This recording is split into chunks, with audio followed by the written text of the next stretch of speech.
and listening carefully to the other actors. And she had a great range. I think she really took it seriously, her craft. At the point in her life, in her 50s. What happens when the people who seem to have it all, fame, fortune, adoration, risk everything for a single moment of forbidden love? Imagine waking up one morning to find your Hollywood husband in bed with your teenage son, or losing your best friend because you stole her husband live in front of the entire country. Hollywood's golden age glittered with fame and fantasy, but behind the Klieg lights, love stories routinely detonated into front-page scandal. These weren't tidy arcs with happy endings. They were messy, human collisions that scorched reputations, rewrote careers, and left behind legends that still feel radioactive. The stars at the center of them didn't just fall in love. They set off chain reactions that studios couldn't contain and audiences couldn't look away from. Gloria Graham made a living playing women you shouldn't trust, and fate, along with her own choices, made sure her off-screen life echoed the parts. Married to director Nicholas Ray in the early 1950s, she was already a celebrated actress with an Oscar on her shelf when rumors began to swirl that Ray had come home and found her in bed with his teenage son, Anthony. She denied it. He never publicly confirmed it, and their marriage disintegrated anyway. A decade later, she quietly married Anthony, and the town that had once loved her could never quite forgive her. Roles dried up, whispers didn't. She retreated to small stages in modest towns, dying in 1981, with her scandal eclipsing her talent. Frank Sinatra crooned fidelity into the national bloodstream, but couldn't keep it at home. Still married to Nancy Barbato, the woman who'd weathered poverty and obscurity with him, he fell madly for Ava Gardner, a force of nature who matches intensity and volatility. He divorced Nancy and married Ava in 1951, and the relationship caught fire, loud, public, and combustible. Infidelity, jealousy, and emotional chaos shredded them both, and by 1957 it was over. Sinatra's career sagged, his health faltered, and for a while even the voice seemed to crack. Ava later admitted he was the love of her life. He almost never spoke of her. Love hadn't saved him. It simply hollowed him out. Elizabeth Taylor, already a legend at 26, shattered more than expectations when she fell in love with Eddie Fisher, the husband of her best friend, Debbie Reynolds, after the death of her own husband, Mike Todd. What began as comfort turned to passion, and one phone call, Debbie calling to speak to Elizabeth and Eddie answering, confirmed the betrayal. Fisher divorced Reynolds and married Taylor in 1959, igniting a national morality play that studios scrambled to manage. Their marriage, born of shock and grief, imploded quickly, and Taylor left him for Richard Burton. Years later, Taylor and Reynolds reconciled, a testament to grace, but the scar tissue from that triangle never fully faded from public memory. Jack Nicholson spent 17 years with Angelica Houston, a relationship that mixed glamour with long stretches of absence and ambiguity. It ended in a single confession. He told her he was expecting a child with Rebecca Broussard, 12 years her junior. There were no scenes, just a quiet, devastating exit. Nicholson stayed with Broussard for a time and fathered 2 children, but the relationship ended, as so many of us did. He later admitted that hurting Angelica was his greatest regret, a rare admission of tenderness from a man who made a career out of charming detachment. Barbara Payton flared into Hollywood like a meteor and burned out just as fast. With a career on the rise, she became ensnared in a toxic triangle with Frank Tone and Tom Neal. The rivalry culminated in a savage beating. Neal left Tone battered and hospitalized. The photos splashed across the tabloids. Payton married Tone for 53 days, left him, returned to Neal, and watched her career evaporate. She spiraled into poverty, scandal photography, and survival hustles, dying broke and forgotten at 39. It wasn't a single bad decision that destroyed her, but a hunger for love that always arrived with bills she couldn't pay. Marilyn Monroe stepped onto the Madison Square Garden stage in 1962 in a dress that looked poor from light and whispered, "Happy birthday, Mr. President," and with it turned rumor into myth. The alleged affair with John F. Kennedy and possibly his brother Robert was never publicly acknowledged, but her serenade crystallized speculation into something enduring. In the weeks that followed, she was reportedly frozen out of powerful circles, left isolated and adrift. 10 weeks later, she was dead, her overdose officially ruled accidental. Conspiracies bloomed in the vacuum left by her absence. fueled by the timing, the secrecy, and the sense that she knew too much. She died adored by millions, but abandoned by the few whose loyalty might have saved her. Johnny Cash vowed faithfulness in I Walked the Line, then crossed it. Married to Vivian Liberto and the father of 4 daughters, he met June Carter, and the chemistry that sparked on stage ignited off it. Between addiction, fame, and the magnetic pull of June's steadiness, Johnny's marriage collapsed. Vivian filed for divorce in 1966.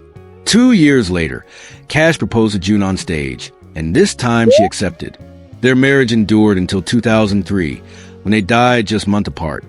Proof that a broken vow can still give way to a lasting redemption, though it does not erase the hurt left behind. Ingrid Bergman was America's Portrait of Grace when she fell in love with director Roberto Rossellini while still married to Swedish Dr. Peter Lindstrom. Her pregnancy by Rossellini ignited moral outrage. So fierce a U.S. senator denounced her from the Senate floor as a powerful influence for evil. Hollywood exiled her. She stayed in Italy, married Rossellini, and had 3 children, including Isabella. The marriage fractured, but Bergman returned to Hollywood in 1956 and won another Oscar. She never apologized for following her heart. She didn't beg forgiveness. She earned it back anyway. Humphrey Bogart was married to Mayo Method in a brittle, alcohol-soaked union the press dubbed the Battling Bogarts when he met 19-year-old Lauren Bacall and said, "I have and have not." The spark was instant, the affair inevitable, the fallout ugly. He divorced Method and married Bacall, who was branded a homewrecker before she was 21. Against every odds and every warning from Howard Hawks, their marriage lasted until Bogart's death. It left wreckage in its wake, but it also produced one of Hollywood's rare, real, enduring partnerships. Cary Grant, the Immaculate Gentleman, committed his cruelest act not with a scandalous public affair, but with a quiet erasure. Houseboat was written by his wife, Betsy Drake, who was meant to star opposite him, until he maneuvered her out of her own project to replace her with Sophia Loren, with whom he'd fallen in love during a prior shoot. The affair fizzled. Loren married Carlo Ponti. Grant's marriage to Drake dissolved without fireworks, without confessions, just a hard reality that a man known for elegance could still decide the leading lady's fate, without looking back. Rita Hayworth, immortalized as a love goddess, belonged to everyone and no one. She married 5 times, the most glittering and most heartbreaking, union being with Prince Ali Khan, who made her a real-life princess and then left her to navigate palaces and hotel suites alone while he entertained other women. She had abandoned her country, career, and religion for marriage. It crumbled, and she returned to Hollywood with a sadness that clung to her performances. Men go to bed with Gilda, but they wake up with me, she said, a line that was less equipped than a wound. In her later years, early onset Alzheimer's dimmed her from public view long before the world understood what it was watching. Arnold Schwarzenegger's scandal didn't belong to a distant past. It lived under his roof. After leaving the California governor's office, he confessed to his wife of 25 years, Maria Shriver, that he had fathered a child years earlier with their housekeeper. The boy had grown up in their orbit, his resemblance to Arnold increasingly undeniable. Shriver left, the marriage ended, and the family's public image shattered. Arnold accepted blame publicly and slowly built a relationship with his son Joseph, who embraced both his father's name and his shadow. The indestructible icon found himself facing a consequence no role could outrun: the quiet, enduring wreckage of a domestic betrayal. Eddie Fisher's fall from grace was swift and merciless. He divorced Debbie Reynolds to marry Elizabeth Taylor, and almost immediately watched his pristine public image disintegrate. Sponsors fled, his show was canceled. When Taylor left him for Richard Burton, he was exposed as a man who had gambled everything and lost. Reynolds and Taylor eventually reconciled. Fisher never recovered his place in the culture. A voice that had once charmed a nation now belonged to a cautionary tale.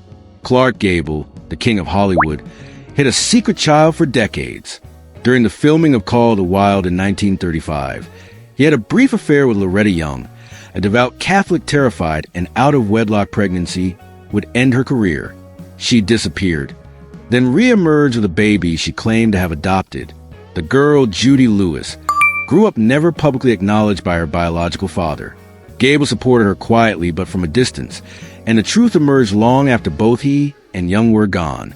On screen, he was decisive and commanding. Off screen, he remained a ghost of his own blood. Jean Harlow's short, incandescent life was as riddled with secrets as it was with success. At 21, she married MGM producer Paul Byrne. 2 months later, he was found shot dead with a cryptic note nearby. The studio buried details, managed the press, and pushed Harlow back to work. She married again to Harold Rawson, many suspected for PR optics more than love. Then, at the height of her fame, her body failed her. Misdiagnosed and overworked, she died of kidney failure at just 26, never given a chance to narrate the mysteries that shadowed her. Lana Turner's glamour couldn't protect her from the danger she mistook for affection. Her relationship with mob-connected Johnny Stompanato was possessive and allegedly violent. One night in 1958, as an argument escalated in Turner's bedroom, her 14-year-old daughter Cheryl Crane rushed in with a kitchen knife and fatally stabbed Stompanato. The killing was ruled justifiable homicide, but the tawdry spectacle stained Turner's career.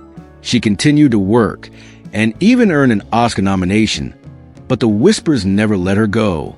Her real life had out-and-warred her filmography. Spencer Tracy and Katharine Hepburn lived one of Hollywood's most enduring love stories, paradoxically defined by what it refused to become. Tracy, a devout Catholic, never divorced his wife Louise Treadwell, though they'd long been separated. He and Hepburn remained together for 26 years in a private, fiercely loyal partnership. She nursed him through illness, protected him from his demons, and accepted the ache of a life spent in the wings. When he died in 1967, she didn't attend the funeral out of respect for his family. Their bond was real, but belonged to them alone and to history's imagination. Bing Crosby's voice was warm enough to heat a winter night, but his home was reportedly cold and controlled. Married to Dixie Lee, who battled alcoholism and died young, Crosby enforced a strict, often severe discipline with his sons. Gary Crosby later wrote about emotional and physical harshness. Some siblings disputed his account, but the public's image of Father Christmas fractured. Crosby remarried Katharine Grant, decades younger, and projected stability. Still, the legacy of distance and pain followed him, leaving behind a dissonance that no carol could smooth over. These stories, taken together, are less about hypocrisy than about the impossible task of being both myth and mortal. In the studio system's heyday and long after, love could launch a career as easily as it could bury one. Some of these stars found redemption. Some found a quieter second act. Some never returned from the exile of their own decisions. Hollywood sold illusions, but behind locked doors the truth was always louder. Love, when mixed with power and fame, doesn't just complicate a life, it rewrites it. If any of these tales left a mark, it's because they reveal what the spotlight always tries to hide. The most dazzling people in the world were just as breakable as the rest of us, and sometimes far more so.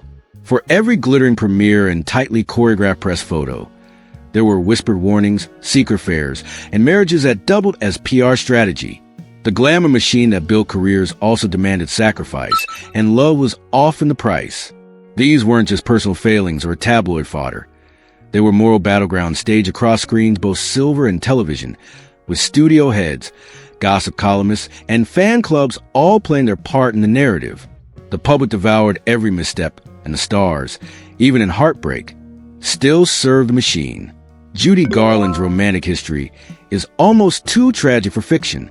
Married 5 times, each union seemed to promise salvation and deliver heartbreak. Her marriage to Vincente Minnelli gave her daughter Liza, but ended as her addiction worsened. The studio had groomed her from childhood, dictating her diet, her pills, even her smile.